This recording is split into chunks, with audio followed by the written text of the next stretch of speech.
সদরঘাটে ঘরমুখো মানুষের ঢল, লঞ্চে চাপায় 2 জনের মৃত্যু। চন্দ্রায় যানজট সত্ত্বেও অপেক্ষাকৃত স্বস্তিতে সড়কপথের যাত্রীরা। পরিবেশ অনেক ভালো লাগতেছে। অন্যবারের তুলনায় অন্যবার অনেক জ্যাম থাকে বা অনেক দুর্নীতি বা সবকিছুই থাকে, তো এবার অনেক পরিবেশ অনেক সুন্দর লাগতেছে। বাবার বাড়ি যাচ্ছি, ছোট বাবুকে নিয়ে, এটাই আমাদের ঈদের আনন্দ। অনেক সুন্দরভাবে আসছি, কোনো ঝামেলা হয়নি। বগুড়ার সান্তাহারে নীলসাগর এক্সপ্রেসের 9 বগি লাইনচ্যুত। উত্তরাঞ্চলের সাথে ঢাকার রেল যোগাযোগ বন্ধ, শিডিউল বিপর্যয়ের শঙ্কা।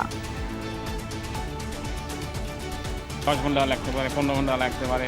আমার বাড়ি হয়তো জয়পুরহাট, আমি তো জয়পুরহাটের সময় মতো বুঝতে পারলাম না। রেলের এখানে কাজ চলতে, লাইনে কাজ চলতেছিল।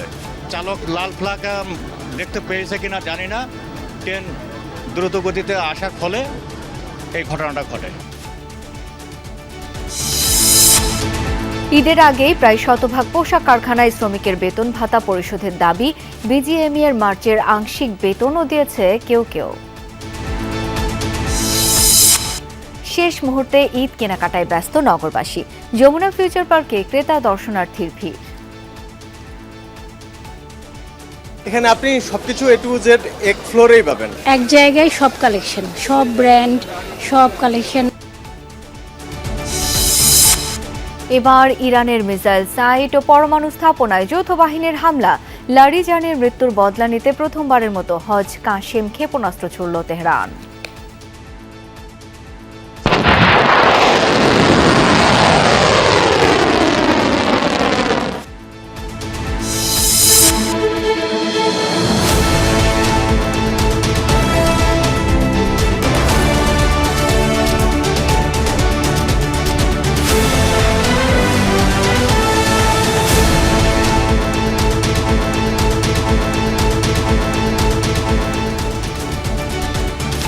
আমন্ত্রণ সন্ধ্যার বাংলাদেশে, সাথে আছি আমি শাওন দত্ত। এতক্ষণ শিরোনামগুলো দেখছিলেন। বগুড়ার ডাকবাড়ি এলাকায় নীলসাগর এক্সপ্রেসের 9টি বগি লাইনচ্যুত হয়েছে। আহত হয়েছেন অর্ধশতাধিক যাত্রী। দুর্ঘটনার পরপরই উদ্ধার তৎপরতা শুরু করে স্থানীয়রা। যোগ দেয় রেলওয়ে কর্তৃপক্ষ ও ফায়ার সার্ভিস। আহতদের পার্শ্ববর্তী হাসপাতালে ভর্তি করা হয়েছে। এদিকে ট্রেন দুর্ঘটনার কারণে উত্তরবঙ্গের সাথে বন্ধ রয়েছে সারা দেশের রেল যোগাযোগ। ভয়াবহ দুর্ঘটনার হাত থেকে একটুর জন্য প্রাণে রক্ষা পেল ট্রেনের হাজারো যাত্রী। বগুড়ায় লাইনচ্যুত হয়েছে নীলসাগর এক্সপ্রেসের 9টি বগি। রেল পুলিশ জানায়, গেল কদিন ধরেই বাগবাড়ি এলাকায় রেল লাইন মেরামতের কাজ চলছিল। সেখানে লাল পতাকাও দেওয়া ছিল সাবধানতার জন্য। ভোরে ঢাকা থেকে যাত্রী নিয়ে নীলসাগর এক্সপ্রেস দুপুরের দিকে পৌঁছায় বাগবাড়ি এলাকায়। এ সময় সিগন্যাল অমান্য করেই দ্রুত গতিতে স্থানটি পার হওয়ার চেষ্টা করে নীলসাগর। রেলের এখানে কাজ চলতে, লাইনে কাজ চলতেছিল এবং সামনে লাল ফ্ল্যাগ দেওয়া ছিল, কিন্তু লাল ফ্ল্যাগ চালক লাল ফ্ল্যাগ দেখতে পেয়েছে কিনা জানি না, ট্রেন দ্রুত গতিতে আসার ফলে এই ঘটনাটা ঘটে। কালকে আগামীকাল হচ্ছে রেলটা ভেঙে গেছে 6 ইঞ্চি। আমরা কাপড় দিয়ে পেঁচা রেখা দিছিলাম, মিস্ত্রিরা এসে কাজ করছে। লাল পতাকা ওই দিকে দেওয়া ছিল, সামনেও দেওয়া ছিল, 2 দিকেই পতাকা দেওয়া ছিল, কিন্তু পতাকা ওভারটেক করে আসা এই দুর্ঘটনাটা ঘটছে। সাথে সাথেই লাইন থেকে ছিটকে যায় ট্রেন। লাইনচ্যুত হয় 9টি বগি। আতঙ্ক ছড়িয়ে পড়ে যাত্রীদের মাঝে। বিকট শব্দ শুনে উদ্ধার কাজে এগিয়ে আসে স্থানীয়রা। পরে যোগ দেয় ফায়ার সার্ভিস ও রেলওয়ে কর্তৃপক্ষ। প্রায় 47 যাত্রীকে ভর্তি করা হয় হাসপাতালে, তবে পালিয়ে যায় ট্রেন চালক। আমাদের 4টা ইউনিট মিলে যে আমাদের রেস্কিউ কার্যক্রম পরিচালনা করেছি, সেখানে আমরা টোটাল 47 জন ভিকটিমকে হসপিটালাইজ করতে সক্ষম হয়েছি। ফার্স্ট এডের কার্যক্রমগুলো চলছে, পরবর্তী চিকিৎসা কার্যক্রম চলছে আর কি। এছাড়াও আমাদের সার্চিং কার্যক্রম চলছে, আমরা প্রত্যেকটা বগি তল্লাশি করছি। 10 ঘন্টা লাগতে পারে, 15 ঘন্টা লাগতে পারে। আমার বাড়ি হয়তো জয়পুরহাট, আমি তো জয়পুরহাটের সময় মতো বুঝতে পারলাম না। কয়েকটা বগি একেবারে নিশ্চিন্ন হয়ে গেছে। গাড়ির যে মেন যে ধর যেটা, চাকাগুলো নষ্ট হয়ে গেছে, আর ইঞ্জিন তো স্লিপ তো কি কয় লাইনটা নামি চলে আসছে। এরই মধ্যে দুর্ঘটনার কারণ তদন্তে 3 সদস্যের কমিটি গঠন করেছে পশ্চিমাঞ্চল রেলওয়ে কর্তৃপক্ষ। দ্রুত সময়ের মধ্যে রিপোর্ট জমা দেওয়ার নির্দেশ দেওয়া হয়েছে। তদন্ত কমিটি করা হয়েছে, রিলিফ ট্রেন পাঠানো হয়েছে। পটে গেলে বোঝা যাবে যে কত সময় একটা ধারণা করা যাবে। লাইনচ্যুত বগিগুলো সরিয়ে নিতে ঈশ্বরদী থেকে ঘটনাস্থলে পৌঁছায় রিলিফ ট্রেন। দ্রুতই বগি সরানোর পর লাইন মেরামতের আশ্বাস রেলওয়ে কর্তৃপক্ষের। এই লাইনে ট্রেন চলাচল কখন স্বাভাবিক হবে সেটিও নিশ্চিত করে বলতে পারছেন না কেউ। বলা চলে এবার উত্তরের মানুষের ঈদের যে যাত্রা সেটি বেশ ভোগান্তিতে পড়তে হবে। শফিক ছোটন, যমুনা নিউজ, সান্তাহার, বগুড়া। দর্শক, এ পর্যায়ে একটু যেতে চাই আমার সহকর্মী মেহেরুল সুজনের কাছে। এই ট্রেন দুর্ঘটনার কথা একটু জানবো তার কাছ থেকে। সুজন, দুর্ঘটনার কারণ সম্পর্কে কিছু কি জানা গেছে? ট্রেন চলাচল স্বাভাবিক হতে কত সময় লাগতে পারে?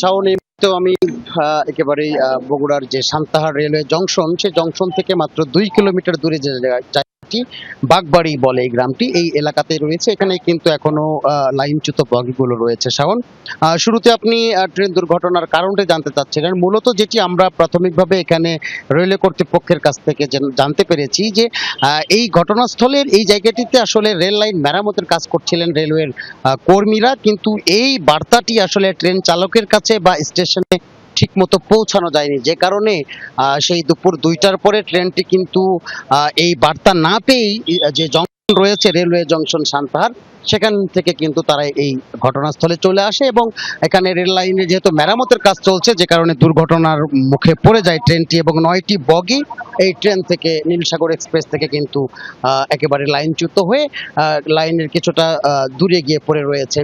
এই মুহূর্তে শাওন, উদ্ধারকারী ট্রেন যেটি ঈশ্বরদী থেকে আসবার কথা ছিল সেটি কিন্তু এখন থেকে 10 মিনিট আগে এসে এই বাগবাড়ি গ্রামে, অর্থাৎ এই রেল লাইনের দুর্ঘটনার যে স্থান সেখানে এসে পৌঁছেছে। এবং এই মুহূর্তে আপনাকে আমি যদি একটু দেখাই যে এই মুহূর্তে কিন্তু এই যে লাইনচ্যুত যে বগিগুলো রয়েছে, ট্রেন থেকে বিচ্যুত যে বগিগুলো, সেগুলো কিন্তু উদ্ধারের কাজ এই মুহূর্তে চলছে শাওন। তবে উদ্ধার করতে আসলে কতটুকু সময় লাগবে সেটি কিন্তু নিশ্চিত করে রেল কর্তৃপক্ষ বলতে পারছে না এখনো পর্যন্ত শাওন। তবে এরই মধ্যে কিন্তু এই দুর্ঘটনার ফলে এই রেল রুটে কিন্তু দুদিকের 2টি স্টেশনে, অর্থাৎ জয়পুরহাট স্টেশনে কিন্তু 2টি ট্রেন, তুমির এক্সপ্রেস এবং যেটি পঞ্চগড় এক্সপ্রেস ঢাকাগামী, সে কিন্তু আটকে রয়েছে। অন্যদিকে আর পেছনে যে জংশন রয়েছে সান্তাহার জংশন, সেখানেও কিন্তু শাওন রূপসা এক্সপ্রেস সহ 2টি ট্রেন এই মুহূর্তে আটকে রয়েছে। তবে রেলওয়ে কর্তৃপক্ষ ঠিক স্পষ্ট করে তারা আমাদেরকে বলতে পারছেন না কতক্ষণ লাগবে। তবে আমরা এখন পর্যন্ত যতটুকু তথ্য জানতে পেরেছি শাওন, আগামী 5-6 ঘন্টার আগে আসলে এই রেল লাইনটি চলাচলের জন্য উপযুক্ত করা সম্ভব হবে বলে মনে হচ্ছে না। শাওন। সুজন, ধন্যবাদ আপনাকে। দর্শক, এ পর্যায়ে একটু রাজধানীর বিমানবন্দর রেল স্টেশনে যেতে চাই। সেখানে আছেন সহকর্মী হাসিবুল করিম বিজয়। বিজয়, ট্রেন লাইনচ্যুতির ঘটনায় রাজধানীবাসীর যাত্রায় কি কোনো প্রভাব ফেলেছে?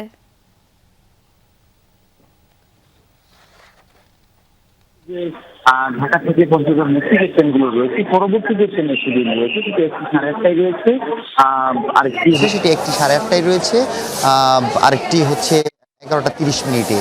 তো এই আমরা যেমনটি জানছিলাম যে বগুড়া থেকে সেই সংবাদ অনুযায়ী কিন্তু আরও 5-6 ঘন্টা লাগতে পারে সেই ট্রেনের উদ্ধার কাজ শেষ করতে। এবং এছাড়াও যদি আমি এখানকার পরিস্থিতি বলি, যে আমি দেখতে পাচ্ছি আমার পেছনে যদি দেখাই যে যাত্রীদের চাপ কিন্তু বেশ চোখে পড়ার মতো। গত দিনের তুলনায় কিন্তু যাত্রী চাপ কিছুটা বেড়েছে এবং আমরা বেশ কয়েকটি আন্তঃজেলা ট্রেনে দেখতে পেয়েছি যে মানুষজন ট্রেনের ছাদে করেও যাচ্ছে। যদিও রেল কর্তৃপক্ষ থেকে বলা হচ্ছে যে ছাদে যাওয়া বেশ ঝুঁকিপূর্ণ, তাও অনেক যাত্রীরা আসলে সিট না পেয়ে তারা ছাদেই যাচ্ছেন, যেহেতু তারা যাদের গন্তব্য তারা যাবেনি এমনটাই তারা নির্ধারণ করে রেখেছেন এবং এই জন্যই কিন্তু তারা অনেকেই ছাদেই যাচ্ছেন। এবং এখন যে ট্রেনটি দাঁড়িয়ে আছে এটি একটি লোকাল ট্রেন, এটি ঢাকা থেকে ভৈরব নরসিংদী পর্যন্ত যাবে এবং এই ট্রেনে তেমন খুব একটা বেশি চাপ নেই। তবে যেগুলো আন্তঃজেলা ট্রেন রয়েছে সেই ট্রেনগুলোতে বেশ চাপ আমরা লক্ষ্য করতে পেরেছি এবং আমরা যেমনটি রেল কর্তৃপক্ষের সাথে কথা বলে যেমনটি জানতে পেরেছি যে আগামীকাল সকাল এবং বিকেলে যে শিডিউল রয়েছে সেই শিডিউলে কিছুটা প্রভাব পড়তে পারে এই দুর্ঘটনার কারণে। সেখানে যদি দুর্ঘটনা খুব তাড়াতাড়ি সমাধান করা সম্ভব হয় বা বিকল্প কোনো রাস্তার যদি ব্যবস্থা করা সম্ভব হলে কিন্তু কোনো ধরনের কোনো শিডিউল বিপর্যয় হবে না, এমনটাই বলছেন রেল কর্তৃপক্ষ। তো সব কিছু মিলিয়ে যাত্রা সুস্থির শিডিউল বিপর্যয় আমরা দেখতে পাইনি এবং যারা ঘরমুখো মানুষ আছে তারা অনেকেই স্বাচ্ছন্দ্যেই বাড়ি যাচ্ছে। গতকালকের সংবাদে আমরা যেমন দেখছি যে কেউ আসলে ছাদে ওঠেনি, তবে আজকে থেকে আমরা দেখতে পাচ্ছি যে ট্রেনের ছাদগুলোতেও বেশ ভিড় লক্ষ্য করা যাচ্ছে। আজ থেকে দেখা যাচ্ছে। বিজয়, অনেক ধন্যবাদ আপনাকে। সদরঘাটে 2 লঞ্চের চাপায় নিহত হয়েছেন 2 জন। এই বিষয়ে আরো জেনে নিতে চাই, সহকর্মী তানজিম শাফিন সঙ্গে আছেন। শাফিন, নিহতদের পরিচয় জানতে পেরেছেন কিনা এবং জানতে চাই এই ঘটনায় ঘাট কর্তৃপক্ষ কোনো ব্যবস্থা কি নিয়েছে?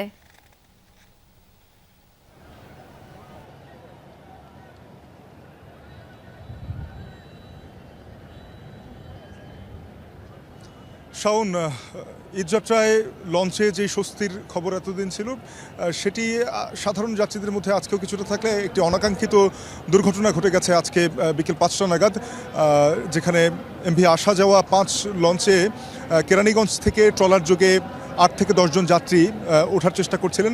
ঠিক তখনই অন্য আরেকটি লঞ্চ জাকির সম্রাট 3 সেই লঞ্চটি এসে পেছন দিক থেকে ধাক্কা দেয় এবং ট্রলারটি 2টি লঞ্চের মাঝখানে পিষ্ট হয়। একই সাথে পিষ্ট হন সেখানে 2 জন যাত্রী যারা ঘটনাস্থলেই প্রাণ হারান এবং আরও কয়েকজন সে সময় ট্রলারটি থেকে ছিটকে পানিতে পড়ে। পরবর্তীতে তাদেরকে উদ্ধারে তেমন কোনো তৎপরতা আমরা দেখিনি, তবে একজন যাত্রী আহত হয়ে তিনি এই আসা যাওয়া লঞ্চটিতেই ছিলেন এবং সেখানে তাকে ফায়ার সার্ভিস উদ্ধার করে নিয়ে যায়। তিনিও গুরুতরভাবে আহত হয়েছেন। এছাড়া একজনের পা বিচ্ছিন্ন হয়ে থাকতে আমরা দেখেছি। তো একটি মর্মান্তিক ঘটনা বলা চলে। ঝুঁকি নিয়ে লঞ্চে ওঠার সময় আজকের এই চিত্র দেখতেই পাচ্ছেন যে যেই লঞ্চগুলো এখনও সদরঘাট লঞ্চ টার্মিনালে রয়েছে প্রত্যেকটি লঞ্চের ছাদ পর্যন্ত বোঝাই হয়ে গিয়েছে। এতদিন পর্যন্ত লঞ্চ যাত্রায় যে স্বস্তির বিষয়টি ছিল সেটি আজকে অনেকটাই যাত্রী চাপের কারণে বলা চলে যে অস্বস্তিতে পরিণত হয়েছে।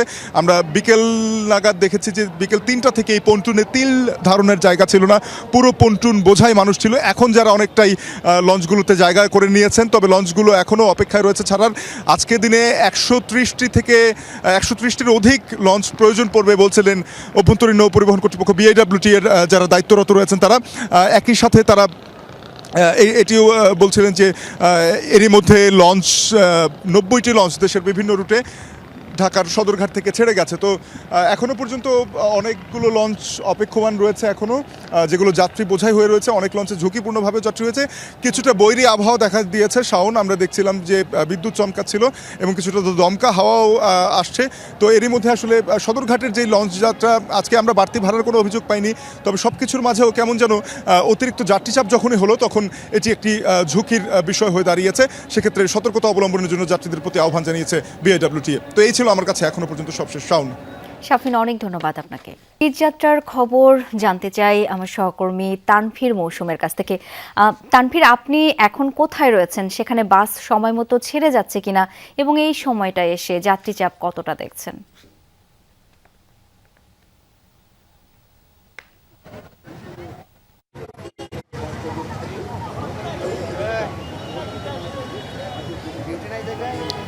শাওন, মহাখালী বাস টার্মিনালে এই ঈদের আগ মুহূর্তে যখন ছুটি শুরু হয়ে গেল এই মুহূর্তে আমরা দেখতে পাচ্ছি যে আসলে যে যাত্রীদের যে ভিড়, সেই ভিড়টি কিন্তু আসলে মহাখালীতেও আমরা দেখতে পাচ্ছি যে চোখে পড়ার মতো। মহাখালী বাস টার্মিনালে এখানে নিয়মিত বিরতিতে বাসগুলো ছেড়ে যাচ্ছে এবং এখানে যেহেতু এখানে দেখা যাচ্ছে এই সময়টাতে আমরা দেখতে পেয়েছি যে অনেকেই কিন্তু যাচ্ছেন। এই মুহূর্তে আমরা দেখতে পাচ্ছি যে একটি বাস আসলে ছেড়ে যাচ্ছে গন্তব্যস্থলের উদ্দেশ্যে ছেড়ে যাচ্ছে এবং এর মধ্যেই আমরা দেখছি যে একটির পর আরেকটি আসলে এভাবে করে বাস যাচ্ছে এবং এই যে বাসগুলো যাচ্ছে এখানে আমরা দেখতে পাচ্ছি যে যাত্রীদের এবং এই যে বাসগুলো এবং তারা হচ্ছে যে বাস কাউন্টারগুলো আছে সেখানে তারা যাচ্ছেন তাদের কাঙ্ক্ষিত যে গন্তব্য সেই গন্তব্যের জন্য। যেহেতু ছুটি শুরু হয়ে গেছে এবং ইফতারির পরপর আজও দেখা গেছে যে অনেকের কর্মস্থলে তাদের শেষ দিন ছিল, শেষ কার্যদিবস ছিল, ছুটি আজকে থেকেই তাদের শুরু হয়ে যাবে। সো যে ইফতারের পরপরই বা অফিসের কাজ শেষ করার পরপরই আনুষঙ্গিক সব কাজ শেষ করার পর তারপরে কিন্তু তারা মহাখালী বাস টার্মিনালের এদিকে চলে এসেছেন এবং এখানে আসার পর পরবর্তী এবং এখান থেকে আমরা দেখতে পাচ্ছি যে তারা পরবর্তীতে তাদের যে কাঙ্ক্ষিত গন্তব্য সেখানে তারা যাবেন এবং রাতব্যাপী কিন্তু আজ বাসগুলো ছেড়ে চলে যাবে। শাওন। তানভীর, অনেক ধন্যবাদ আপনাকে। ঈদের ছুটিতে বাড়ি ফেরার পথে বগুড়ায় সড়ক দুর্ঘটনায় প্রাণ গেছে ৩ জনের, আহত হয়েছেন ৬ জন। সকালে বগুড়ার শেরপুর উপজেলার ছোনকা এলাকায় এই দুর্ঘটনা ঘটে। হাইওয়ে পুলিশ জানায়, ঈদের ছুটিতে পরিবারের সদস্যরা ঢাকা থেকে মাইক্রোবাসে বাড়ি ফিরছিলেন। ছোনকা এলাকায় পৌঁছলে চালক গাড়ির নিয়ন্ত্রণ হারিয়ে ফেলে। এ সময় রোড ডিভাইডারের সাথে ধাক্কা লাগলে সিলিন্ডার বিস্ফোরিত হয়ে গাড়িতে আগুন ধরে যায়। ঘটনাস্থলে প্রাণ হারান গাড়ি চালক। আহতদের হাসপাতালে নেয়ার পথে 2 যাত্রীও মারা যান। আহত 6 জন হাসপাতালে চিকিৎসাধীন। এদিকে রাজশাহীর পুঠিয়ার বানেশ্বর বাজার কলাহাটে বালুবাহী ট্রাক চাপায় শিশুসহ 2 জনের মৃত্যু হয়েছে।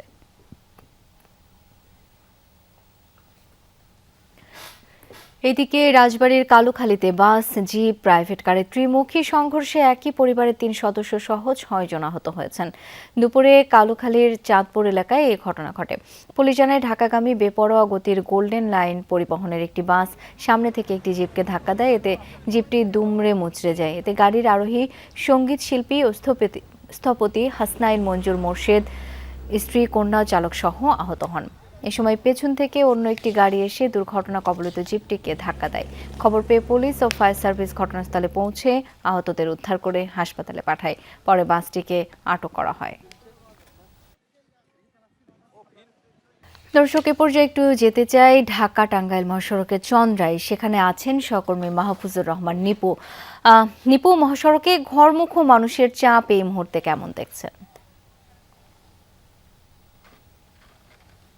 শাওন, আসলে এই মুহূর্তে গণমুখী মানুষের চাপ কিন্তু আমরা ব্যাপক আকারে দেখছি। অর্থাৎ ইফতারের পর থেকে সবার গন্তব্য মনে হয় এই চন্দ্রার দিকে। তারা এসে একেবারে গাজীপুর থেকে এবং আশুলিয়া থেকে সব জায়গা থেকে কিন্তু যে যেভাবে পারছেন সেভাবে কিন্তু চন্দ্রায় আসছেন, এসে তাদের যে কাঙ্ক্ষিত পরিবহন সেটি পাওয়ার জন্য কিন্তু চেষ্টা করছেন। যদিও এই মুহূর্তের অবস্থা যদি চন্দ্রার বলি, সেক্ষেত্রে হচ্ছে যে এখন এই অঞ্চলে বৃষ্টি হচ্ছে, আর এই বৃষ্টির কারণে গোটা অঞ্চলে কিন্তু বিদ্যুৎ নেই। বিদ্যুৎ না থাকার কারণে অন্ধকার, একেবারে ভোগান্তির শেষ নেই আজকে যারা উত্তরবঙ্গে যাবেন তাদের জন্য। এই সুযোগে কিন্তু আমরা যেটি দেখেছি যে পরিবহন শ্রমিকরা তারা কিন্তু ভাড়ার যে বাড়তি ভাড়া সেটি কিন্তু ব্যাপক আকারে বাড়িয়েছে এবং 3 গুণ 4 গুণ ভাড়া হাঁকাচ্ছে, এমনটি কিন্তু অভিযোগ করছেন যাত্রীরা। তারা বলছেন যেখানে 200 টাকার ভাড়া, 300 টাকার ভাড়া, সেই ভাড়াটি কিন্তু তারা 1000-1200 টাকা করে চাচ্ছেন। তো এই পরিস্থিতি তাদের করেছে। তারপরে যে সকল যাত্রীরা একটু ভাড়া কমানোর জন্য তারা কিন্তু ঝুঁকি নিয়ে পরিবহনের ছাদে করে ছাড়ে করে বিভিন্নভাবে কিন্তু তারা যাচ্ছেন। তো এখন বৃষ্টি হচ্ছে, আমরা দেখেছি যে ঘুরি ঘুরি বৃষ্টির কারণে ভোগান্তির কিন্তু শেষ নেই, একেবারে চরম আকার ধারণ করেছে। আর যানবাহনের দীর্ঘ সারির কথা যদি বলি, নবীনগর চন্দ্রা মহাসড়ক এবং ঢাকা টাঙ্গাইল মহাসড়ক, এই দুটি মহাসড়কের কিন্তু প্রায় 20 কিলোমিটার দীর্ঘ যানজটের কিন্তু কবলে পড়তে হয়েছে। এখন যারা উত্তরবঙ্গে যাবেন তাদেরকে এই 20 কিলোমিটার যানজট ঠেলেই কিন্তু তাদের উত্তরবঙ্গে যেতে হবে। তবে প্রশাসনের পক্ষ থেকে তারা যেটা বলছেন যে তারা চেষ্টা করছেন, আইন শৃঙ্খলাকারী তারা বলছেন তারা চেষ্টা করছেন পরিস্থিতি নিয়ন্ত্রণে আনতে। যদিও এখানে বাদ ছেড়েছে বৃষ্টি, এই বিষয়টি নিয়েই কিন্তু তারা কাজ করছেন। এমন দুর্ভোগের এখন কিন্তু দুর্ভোগী রয়েছে চন্দ্রা স্ট্যান্ডে। শাওন, নিপু, ধন্যবাদ আপনাকে। দর্শক, এই মুহূর্তে বিএনপির গুলশান চেয়ারপারসনের কার্যালয়ে কথা বলছেন মির্জা ফখরুল ইসলাম আলমগীর। আমরা সরাসরি চলে যাচ্ছি তার বক্তব্যে। যোগ্যতার সঙ্গে এই জিনিসগুলো মোকাবেলা করা গেছে। তার মধ্যে সবচেয়ে বড় হচ্ছে যে তেলের দাম এখনো বাড়েনি। তেল নিয়ে কোনো রকম বড় রকমের কোনো স্ক্যান্ডাল তৈরি হয়নি এই বিষয়ে। তারপরে সবচেয়ে বড় একটা হচ্ছে এবার আপনার গার্মেন্টস ফ্যাক্টরিগুলোতে আপনার বেতন না দেওয়ার ঝামেলা নিয়ে যেসব ঝামেলা হয়, সেই সমস্ত ঝামেলা কিন্তু এবারে হয়নি, কারণ আগাম ব্যবস্থা নেওয়া হয়েছে সঠিক। আজকে একটা দুর্ঘটনা ঘটেছে, সেটা সম্পূর্ণ দুর্ঘটনাই। এটা হচ্ছে রেলওয়েতে সান্তাহারে একটা ট্রেন অ্যাক্সিডেন্ট হয়েছে, যাতে করে 3 জন আপনার আহত হয়েছেন, যেটা লাইনচ্যুত হয়েছে। তো এটাও বোধহয় কয়েক ঘন্টা কয়েকদিন আরো খুব দ্রুতই এটাকে সামলে দিতে পারবে।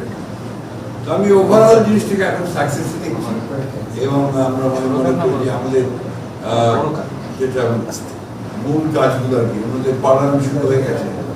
পার্লামেন্টেও আপনার খুব চমৎকারভাবে প্রথম দিন শেষ হয়েছে, পরের দিন শুরু হয়েছে। তাতে করে আপনার যে 133টা আপনার যে অর্ডিন্যান্স হয়েছিল সেগুলো প্লেস করা হয়েছে, পরে ডেপুটেশন কমিটিগুলো করা হয়েছে, পার্লামেন্টের কাজ হয়েছে। তো দিজ আর মির্জা ফখরুল ইসলাম আলমগীরের বক্তব্য শুনছিলাম সরাসরি। ফেব্রুয়ারি মাসের বেতন ও ভাতা পরিশোধ করেছে বিজিএমইএ এর তালিকাভুক্ত প্রায় 100 কারখানা। কেবল 2টি কারখানার মজুরি প্রক্রিয়াধীন, আর বোনাসের প্রক্রিয়া চলছে 4টিতে। এসব তথ্য জানিয়েছে তৈরি পোশাক শিল্প মালিকদের সংগঠন বিজিএমইএ। দুপুরে সংবাদ সম্মেলন করেন সভাপতি মাহমুদ হাসান খান। বলেন, এখন পর্যন্ত 64% কারখানা মার্চের আংশিক বেতনও দিয়ে দিয়েছে। ঈদের আগে বকেয়া বেতন ভাতার দাবিতে শ্রমিকদের সড়কে অবস্থান। নারায়ণগঞ্জের রূপগঞ্জের একটি কারখানার চলতি মাসের শুরুর দিকের ঘটনা এটি। শ্রমিকদের অভিযোগ, এখনও অনেক কারখানায় মেলেনি ফেব্রুয়ারির বেতন। এমন পরিস্থিতিতে সংবাদ সম্মেলন করে পোশাক শিল্প মালিক সমিতি সংগঠন বিজিএমইএ।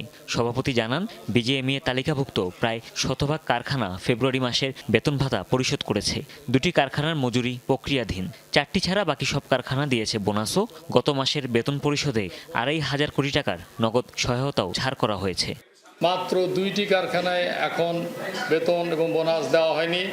এর বাইরে ফেব্রুয়ারি মাসের সকল বেতন পরিশোধ করা হয়েছে। প্রতিটা ঈদের আগে 1500 কোটি টাকার মতো নগদ সহায়তা ছাড় করা হতো, যেটা 3 মাসের আমাদের পাওনা। এবার 5 মাসের সমপরিমাণ নগদ সহায়তা প্রদান করেছে। পোশাক শিল্প চ্যালেঞ্জিং সময় পার করছে বলে দাবি করেন সভাপতি। জানান, চলতি অর্থ বছরের প্রথম 8 মাসে রপ্তানি কমেছে প্রায় 4%। ভূ রাজনৈতিক অস্থিরতা, মধ্যপ্রাচ্য ইস্যুতে কাঁচামাল আমদানিতে এলসি খোলার হার কমেছে 7%-এর বেশি। গ্যাস বিদ্যুতের দাম বাড়লেও নিশ্চিত হয়নি নিরবচ্ছিন্ন জ্বালানি সরবরাহ। চলতি অর্থ বছরে প্রথম 8 মাসে আমাদের রপ্তানি আয় 3.73% হ্রাস পেয়েছে। গ্যাসের দাম 286% এবং বিদ্যুতের দাম 33% বৃদ্ধি পেয়েছে, কিন্তু নির্বিচ্ছিন্ন জ্বালানি সরবরাহ এখনও নিশ্চিত হয়নি। গার্মেন্টস মালিকদের মধ্য থেকে এবারই প্রথম বাংলাদেশ ব্যাংকের গভর্নর। একজন পোশাক খাতের উদ্যোক্তা ও মালিক হয়ে তিনি কতটা নিরপেক্ষতা বজায় রাখতে পারবেন, এ নিয়েও কথা বলেন বিজিএমইএ সভাপতি। দায়িত্ব নেওয়ার 7 দিন পরে টিআইবির মতো প্রতিষ্ঠান ওনার পদত্যাগ দাবি করবেন, এটা কোনোভাবেই গ্রহণযোগ্য না। হুমায়ুন রশিদ, যমুনা নিউজ, ঢাকা। নিরাপত্তা উপদেষ্টা হত্যার বদলা নিতে এবার ইসরায়েলের ক্লাস্টার ওয়ারহেড দিয়ে হামলা চালালো ইরান। তেল আবিব, রামাত গান সহ বিভিন্ন এলাকায় ব্যাপক ধ্বংসযজ্ঞ চালায় গুচ্ছ বোমাবাহী এসব মিসাইল। এর মধ্যে ট্রেন স্টেশনে হামলায় প্রাণ গেছে অন্তত 2 ইসরায়েলের। অন্যদিকে ইরানের মিসাইল কেন্দ্র এবং বুশেহেরের পরমাণু স্থাপনায় ব্যাপক হামলা চালিয়েছে ইসরায়েল যুক্তরাষ্ট্র। ইরানের শীর্ষ নিরাপত্তা কর্মকর্তা আলী লারিজানিকে হত্যার বদলা নিতে মঙ্গলবার রাতভর ইসরায়েলি ভূখণ্ড লক্ষ্য করে দফায় দফায় ক্ষেপণাস্ত্র হামলা চালায় ইরানের সামরিক বাহিনী। এসব মিসাইলে বহন করা হচ্ছিল ক্লাস্টার ওয়ারহেড। ইসরায়েলি আকাশসীমায় পৌঁছানোর সাথে সাথেই কার্যকারিতা শুরু করে গুচ্ছ বোমা, ছড়িয়ে পড়ে বিভিন্ন স্থানে। ইরান থেকে ছোড়া ক্ষেপণাস্ত্র ব্যাপক ধ্বংসযজ্ঞ চালায় ইসরায়েলের বিভিন্ন স্থানে। এর মধ্যে সবচেয়ে বেশি ক্ষয়ক্ষতি হয় তেল আবিব এবং রামাত গান এলাকায়। এর মধ্যে একটি স্টেশনে ব্যাপক ক্ষয়ক্ষতি হয়, যাতে প্রাণ যায় একাধিক ইসরায়েলির। ইরানি মিসাইল আঘাত হানার পরপরই সতর্কতা জারি করা হয় এলাকা জুড়ে, সরিয়ে নেওয়া হয় বাসিন্দাদের। এছাড়াও তেল আবিবের বিভিন্ন আবাসিক এলাকায় আঘাত হানে ইরানের ক্ষেপণাস্ত্র। হঠাৎ প্রচন্ড বিস্ফোরণের আওয়াজ পাই, এরপর দ্রুত বাংকারে আশ্রয় নেই। আশপাশের বিভিন্ন স্থানে আগুন জ্বলতে দেখি। এদিকে ইরানের বিভিন্ন এলাকাতেও ব্যাপক হামলা অব্যাহত রেখেছে ইসরায়েল যুক্তরাষ্ট্র। হরমুজ প্রণালী সংলগ্ন ইরানের মিসাইল কেন্দ্রে চালানো হয় হামলা, ছোড়া হয় বাংকার ব্লাস্টার বোমা। এর পাশাপাশি ইরানের বিভিন্ন সামরিক ঘাঁটি এবং কমান্ড সেন্টারকেও টার্গেট করা হয়। এর পাশাপাশি হামলা হয় বুশেহের পরমাণু কেন্দ্রেও। তবে তেহরানের দাবি, হামলায় পরমাণু স্থাপনার কোনো ক্ষয়ক্ষতি হয়নি। এদিকে আরব দেশগুলোর আহ্বান উপেক্ষা করেই উপসাগরীয় দেশগুলোয় হামলা অব্যাহত রেখেছে আইআরজিসি। ইরানের একাধিক ড্রোন ভূপাতিত করার দাবি জানিয়েছে সৌদি আরব, ওমান এবং বাহরাইন। মীর মুশফিকা হাসান, যমুনা নিউজ। ইরানের গোয়েন্দা মন্ত্রী ইসমাইল খতিবকে হত্যার দাবি করেছে ইসরায়েল। আইডিএফ এর হামলায় প্রাণ হারিয়েছেন ইসমাইল, এমন দাবি ইসরায়েলের গোয়েন্দা মন্ত্রী ইসরায়েল কাৎজের। তবে এখন পর্যন্ত আনুষ্ঠানিক কোনো বিবৃতি আসেনি নেতানিয়াহু বাহিনীর পক্ষ থেকে। মঙ্গলবার রাতে ইসমাইলের অবস্থান লক্ষ্য করে হামলার কথা নিশ্চিত করেছে ইরানি গণমাধ্যম ইরান ইন্টারন্যাশনালও। তবে এতে তিনি আহত কিংবা নিহত হয়েছেন কিনা তা স্পষ্ট করে জানানো হয়নি। এর আগে সম্প্রতি ইরানের জাতীয় নিরাপত্তা পরিষদের প্রধান আলী লারিজানি এবং বাসিস প্রধানকেও হত্যা করা হয়। দর্শক, এ পর্যায়ে একটু জ্বালানি তেলের বিষয়ে খোঁজ খবর নিতে চাই। সহকর্মী রেদওয়ান আহমেদ এই মুহূর্তে যুক্ত হচ্ছেন। রেদওয়ান, দূরপাল্লার চালকরা তেল না পাওয়ার অভিযোগ করছেন, বাস্তবে আসলে কি অবস্থা? সরবরাহ স্বাভাবিক কিনা, কি দেখছেন আপনি? শাওন, পাম্পগুলোতে কিন্তু এখনো সরবরাহ স্বাভাবিক না, কেননা এখন পর্যন্ত যেই রেশনিং পদ্ধতি চলছিল সেই রেশনিং পদ্ধতি যদিও বন্ধ করে দেওয়া হয়েছে, কিন্তু এখন পর্যন্ত দীর্ঘ লাইন না হলেও দেখা যাচ্ছে যে পাম্প মালিকরা যেটি বলছেন যে পর্যাপ্ত তাদের যে জ্বালানি তেলের চাহিদা, সেই চাহিদা অনুযায়ী তারা পাম্পগুলোতে তেল পাচ্ছেন না ডিপো থেকে। যার কারণে এখন পর্যন্ত যেহেতু রেশনিং পদ্ধতিটা নাই, সে কারণে কিন্তু যে যার পরিমাণ মতোই তেলগুলো নিতে পারছেন যারা পাম্পগুলোতে আসছেন। কিন্তু সেক্ষেত্রে পাম্প মালিকরা যেটি আশঙ্কা করছেন যে সময় ফুরানোর আগেই কিন্তু ভোক্তাদের চাহিদা ফুরানোর আগেই কিন্তু তেল তারা সংকটে পড়বেন, এমন একটি শঙ্কা তারা করছেন। যেহেতু এখন পর্যন্ত যেই পাম্পটিতে রয়েছে পরিবাগে, সেখানে পর্যাপ্ত পরিমাণের তেলের যে মজুদ রয়েছে সেই মজুদ আনুমানিক আর 2 ঘন্টার মধ্যে শেষ হয়ে যাবে। তারপর কিন্তু আসলে যেই সংকটটা তৈরি হবে, যে ভোক্তারা থাকবে তাদের কিন্তু তারা আর পর্যাপ্ত তেল দিতে পারবে না। যার কারণে এখন পর্যন্ত যে একটি সংকট বলা যায় উভয় পক্ষ থেকে, যদিও পাম্পগুলোতে এখন পর্যন্ত দীর্ঘ সেই সারি নেই ভোক্তাদের, অনেকেই ঢাকার বাইরে চলে গেছেন, যার কারণে সেই দীর্ঘ সারি বেয়ে অস্বস্তিতে তেল নিতে হচ্ছে না। সবাই খুব সুন্দর মতনই লাইনে সারিবদ্ধভাবে তারা পর্যাপ্ত পরিমাণ তেলগুলো নিতে পারছেন। তবে সময় যত গড়াবে, অর্থাৎ রাতের পর যে একটি সংকট হবে, সেটি আবার কাটিয়ে উঠতে কিন্তু আগামীকালের যে মজুদ, সেই মজুদ না আসা পর্যন্ত কিন্তু তারা সেই তেল সংকট কাটিয়ে উঠতে পারবে না। সুতরাং বলা যায় যে এখন পর্যন্ত কিন্তু মালিক এবং ভোক্তা দুই পক্ষেই কিন্তু আসলে জ্বালানি তেলের সংকট আশঙ্কায় যে স্বস্তি, সেটি কিন্তু এখনো পুরোপুরি ফিরেছে বলে বলা যাবে না। শাওন, রেদওয়ান, অনেক ধন্যবাদ আপনাকে। দর্শক, ঈদ বাজারের আপডেট জেনে নেব। রাজধানীর যমুনা ফিউচার পার্কে চলছে শেষ সময়ের ঈদের কেনাকাটা। সহকর্মী সুমাইয়া ঐশী সেখানে আছেন, যাব তার কাছে। ঐশী, শেষ মুহূর্তের কেনাকাটায় মানুষের সমাগম কেমন দেখছেন, কি বলছেন তারা? শাওন, সকাল থেকেই আছে। ঈদ উপলক্ষে রাত 1টা পর্যন্ত আসলে যমুনা ফিউচার পার্ক খোলা থাকে, যাতে করে যে কোনো সময়ে ক্রেতারা এসে তাদের পছন্দের পণ্য বেছে নিতে পারেন। সেই অনুযায়ী কেনাকাটা কিন্তু সকাল থেকেই চলছে, গভীর রাত পর্যন্ত চলবে। এবং কিছুক্ষণ আগেই আপনি জানেন যে এক পশলা স্বস্তির বৃষ্টি হয়ে গেছে, এবং এই বৃষ্টির পরে আসলে নগর জীবনে আরও বেশি স্বস্তি নেমে এসেছে। রমজানে আসলে যেহেতু সারাটা দিন রোজা রেখে একটু কষ্ট বা একটু ক্লান্তি তো চলেই আসে, সেই বৃষ্টির কারণে একটু স্বস্তি ফিরেছে নগর জীবনে। এবং তারপরে কিন্তু সবাই মিলে আসলে পরিবার পরিজন মিলে ঈদ কেনাকাটায় লেগে পড়েন নগরবাসী। এবং জানেন আপনি যে 41,000 বর্গ ফুটের আমাদের এই যমুনা ফিউচার পার্ক, এবং এই কারণেই আসলে একই ছাদের নিচে একাধিক ব্র্যান্ড, একাধিক নামি দামি ব্র্যান্ড, সে সমস্ত পণ্যগুলো তারা সেখানে পাচ্ছেন একই ছাদের নিচে ক্রেতারা। এবং সেটি একটি বড় স্বস্তির জায়গা, কারণ রমজানে রোজা রেখে আসলে বড় বড় কোনো শপিং মলে বা এই ধরনের কোনো শপিং মলে আসলে গিয়ে কেনা এবং প্রত্যেকটি দোকানে আলাদা আলাদা করে পণ্য পাওয়া যায়, সেগুলো খুঁজে বের করাও একটি কষ্টের বিষয়। এবং সেই জায়গা থেকে আসলে যমুনা ফিউচার পার্ক সবসময় মানুষের কাছে প্রথম পছন্দ হয়ে থাকে। আমরা কিছুক্ষণ আগেও একজন ক্রেতার সঙ্গে কথা বলছিলাম, তিনি বলছিলেন যে আসলে প্রায় ঘণ্টাখানেকের কাজ একবারে কয়েক মিনিটে, আসলে কিছু মিনিটে মিটিয়ে নেওয়া সম্ভব হয় যমুনা ফিউচার পার্কে এসে। এই জন্যই আসলে এই স্বস্তির জায়গাটি বেছে নেন। সবার পছন্দের তালিকায় রয়েছে যমুনা ফিউচার পার্ক। অনেক ধন্যবাদ ঐশী আপনাকে। রাজধানীর আগারগাঁওয়ে পুরাতন বাণিজ্য মেলার মাঠে ঈদ জামাতের ব্যবস্থা করেছে ডিএনসিসি। সেখানে একসাথে 10,000 মুসল্লি ঈদ উল ফিতরের নামাজ আদায় করতে পারবেন। বুধবার ঈদগাহ মাঠ পরিদর্শন করেন ডিএনসিসির প্রশাসক শফিকুল ইসলাম খান। তিনি বলেন, ঈদের দিন নামাজ ঘিরে সব ধরনের নিরাপত্তা নিশ্চিত করা হয়েছে। রোদ বৃষ্টিতে মুসল্লিদের যাতে কোনো ভোগান্তি না হয় সেই বিষয়টিও বিবেচনায় রেখে মাঠ প্রস্তুত করা হয়েছে।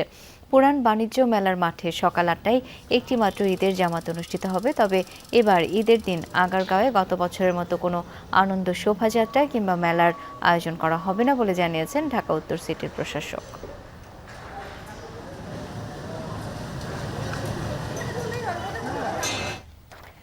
ঈদ জামাতের জন্য প্রস্তুত চট্টগ্রামের জমিয়তুল ফালাহ ঈদগাহ ময়দান। ঈদের দিন সকাল 8টা ও পৌনে 9টায় দুটি জামাত অনুষ্ঠিত হবে মাঠটিতে। সকালে প্রস্তুতি পরিদর্শন করেন সিটি মেয়র, জানান এই মাঠে একসাথে নামাজ আদায় করতে পারবেন 20-25 হাজার মুসল্লি। থাকছে 250 ফ্যান, অর্ধশত মাইক, সিসি ক্যামেরা, ছাউনি ও কার্পেটিং ব্যবস্থা। নিরাপত্তায় মোতায়েন থাকবে আইন শৃঙ্খলা রক্ষাকারী বাহিনীর সদস্যরা। পাশাপাশি কেন্দ্রীয় ঈদ জামাত কমিটির ব্যবস্থাপনায় চট্টগ্রামে বিভিন্ন স্থানে ঈদ জামাত অনুষ্ঠিত হবে। আর এই ছিল সন্ধ্যার বাংলাদেশের আয়োজনে। ধন্যবাদ এতক্ষণ সাথে থাকার জন্য।